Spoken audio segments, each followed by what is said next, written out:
भगवान राम का इतना बड़ा रामलला का मंदिर बन रहा है, आज दुनिया वहाँ जा रही है, रोज़ लाखों लोग जा रहे हैं। तो ये बात कांग्रेस को इस तरह की न्याय यात्रा और सम्मान यात्रा, ये दुनिया भर के देश को जोड़ो यात्रा, ये इसी देश के अंदर निकालें, कितना बड़ा दुर्भाग्य है कि देश जोड़ो, क्या देश जुड़ा नहीं क्या? ये लोग राम के घोर विरोधी लोग थे, है ना।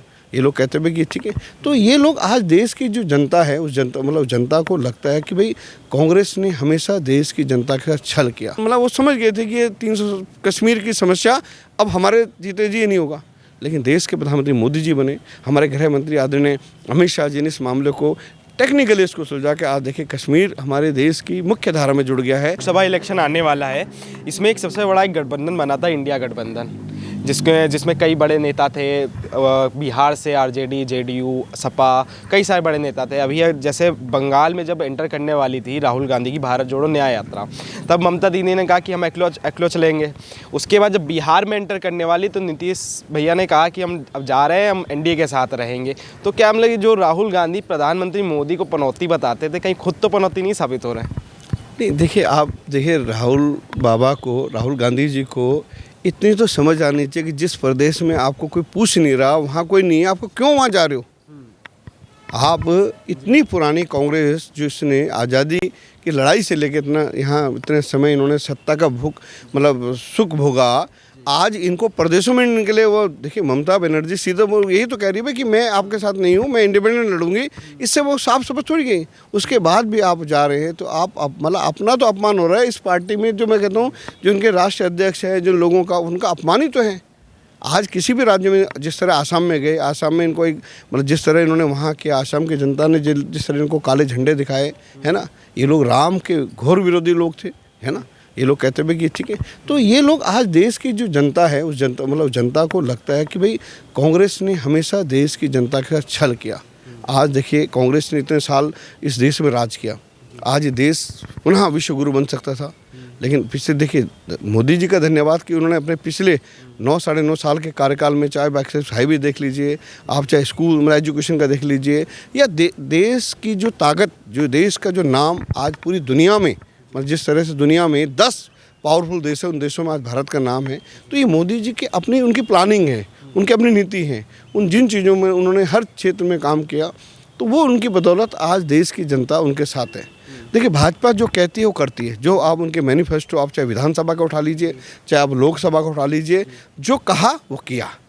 राम मंदिर का इतना पुराना, देखिए आज इतने समय से राम मंदिर का जो विषय था, उस विषय हर बार चुनाव घोषणा पत्र, चाहे विधानसभा को चाहे लोकसभा, हम भाई राम मंदिर बनाएंगे। ये वही कांग्रेस तो थी कि जो कहती थी कि भाई राम मंदिर तो बनाएंगे लेकिन डेट नहीं बताएंगे, आपको याद होगा, है ना।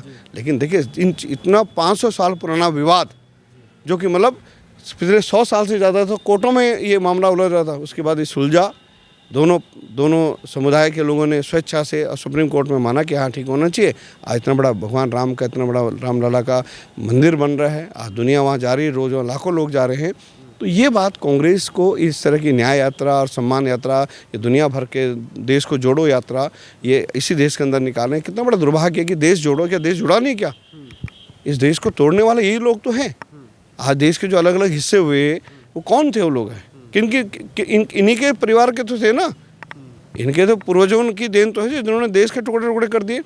कश्मीर का 370-35 का मामला आपने देखा होगा, वो मामला कितना साल पुराना था। हम सब सोचते थे कि देश की जनता ने तो ये ठान वो समझ गए थे कि ये 300 कश्मीर की समस्या अब हमारे जीते जी नहीं होगा।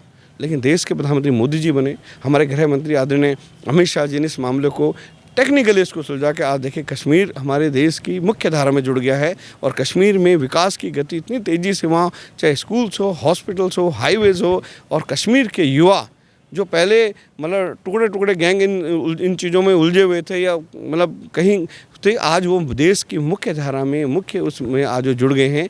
और हमारा जो कश्मीर है वो बहुत आगे बढ़ रहा है पर्यटन के नाम से। तो हम उसको देखो, स्विट्ज़रलैंड भी फेल है उसके सामने, है ना। क्योंकि मैं तो स्विट्ज़रलैंड गया हूँ, लेकिन मुझे लगता है कि कश्मीर स्विट्ज़रलैंड से कहीं गुना ज़्यादा सुंदर है पर्यटन की दृष्टि से। तो आज कश्मीर पूरा हमारे देश में एक हिस्सा बन गया, तो वो भी देश के यशस्वी प्रधानमंत्री मोदी जी की देन है ना। या आपको याद होगा कि कश्मीर में जो थे हमारे ये अब्दुल्ला और ये जो लोग थे, वो कहते थे कि अगर जिस दिन होगा तो खून की लहर बढ़ जाएंगी, ये हो जाएगा। लेकिन देश की जनता, कश्मीर के लोग, वो चाहते हैं कि अमन चैन शांति हो, देश आगे बढ़े, उनके युवाओं, उनके बच्चों को शिक्षा अच्छी मिले, रोजगार अच्छा मिले, और जो अब मिल रहा है मोदी जी के कार्यक्रम। देश में बीजेपी के ऊपर एक सबसे ज़्यादा आरोप लगता है कि कम्युनल हार्मोनी फैलाने के लिए, चाहे अगर मीरा रोड की अगर बात करें, जब 22 जनवरी को उद्घाटन हो रहा था राम मंदिर का, तो मुंबई में मीरा रोड पे जो सांप्रदायिक दंगे हुए, वो उसको मिला के कहते हैं कि बीजेपी ये सब करवा रही है, बीजेपी का प्लान है 2024 के लिए इलेक्शन जीतने के लिए बस।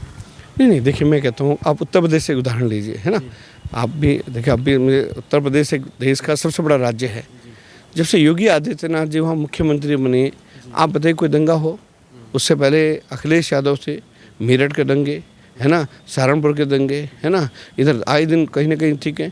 और जब से योगी आदित्यनाथ मुख्यमंत्री बने, कोई एक दंगा, कहीं दो समझदार आपस में कहीं कोई दंगा बताइए, कोई दंगा नहीं है ना। तो इसी तरह केवल कांग्रेस का जनता के बीच में एक भय पैदा करना कि जी ये तो भाजपा वाले, इनके आते ही दंगे हो जाएंगे, हिंदू मुस्लिम दंगे हो जाएंगे। आज कहाँ दंगे? इतना भव्य राम मंदिर हुआ, उस मंदिर की जिसमें 22 जनवरी को वहाँ हर समाज के, हर धर्म के लोग वहाँ उपस्थित थे। आपने भी देखा, हमने भी देखा, मैंने आपके चैनल पे भी देखा, कितने बड़े सब लोग थे। तो ये केवल विपक्ष इस बात पे लोगों को गुमराह करना, लोगों को बकलाना और लोगों को मिसगाइड करना, ये विपक्ष के बस एक इनका एक सूत्र, मतलब एक इनका जैसे घोषणा पत्र होता है ना, तो घोषणा पत्र में लोग कहते हैं जी ये करेंगे, जब भाजपा कहते हैं हम विकास की गति बढ़ाएंगे, ये कहता है जी अगर बीजेपी आ गई तो दंगे हो जाएंगे। तो इनके पास और कुछ है ही नहीं ना करने के लिए। आज देखिए कांग्रेस में सबसे ज़्यादा भ्रष्ट, इनका कौन सा ऐसा मंत्री, पूर्व मंत्री, कौन सा ऐसा बड़ा नेता है जो किसी न किसी घोटाले में जिसके ऊपर केस नहीं चल रहे? राहुल गांधी जी, उनके धर्मपत्नी, उनकी माता जी के ऊपर आज केस चल रहे हैं। कौन सा ऐसा मंत्री नहीं जिसके ऊपर केस नहीं चल रहे? इनका राष्ट्राध्यक्ष का बेटा किस तरह के बयानबाजी देते हैं। तो कांग्रेस के पास केवल देश की जनता को, उनके मन में भय पैदा करना, उनके मन में डर पैदा करना और उस डर के माध्यम से वोट लेना, ये इनका मेन एजेंडा है और कुछ नहीं। देखिए अरविंद केजरीवाल की जो बयानबाजी है उससे आज देश की जनता को कोई लेना देना नहीं है, क्योंकि अरविंद केजरीवाल वही है जो कहते थे कि भाई बच्चों की कसम ये लूँगा, वो लूँगा, ऐसा नहीं लूँगा, वो नहीं लूँगा, लेकिन सब कुछ चीज़ों का आज वो उनका मतलब उन चीज़ों को उपयोग कर रहे हैं। आज जिस तरह से देश में जो राजनीति है, जिस तरह से देश की जनता, आप देखिए तीसरी बार देश के यशस्वी प्रधानमंत्री मोदी जी मतलब 400 पार करीबन सीटों पे जीतेंगे। और आपने भी देखा होगा बिहार में, जिस तरह से बिहार में नीतीश कुमार एनडीए में जुड़ गए हैं, उसी तरह पूरे देश में जो इनका विपक्ष था, जो इन्होंने एक गठबंधन बनाया था, जो यूपी को पकड़ के इन्होंने दूसरा बनाया, तो वो गठबंधन बिल्कुल टूट रहा है। उधर ममता बनर्जी कहती है कि मैं इंडिपेंडेंट लड़ूंगी, उधर से आप पंजाब में जो भगवत मान है वो स्वयं अलग चल रहे हैं, इधर आप उत्तर प्रदेश में चले हैं तो अखिलेश यादव कहते हैं जी हम इंडिपेंडेंट लड़ेंगे।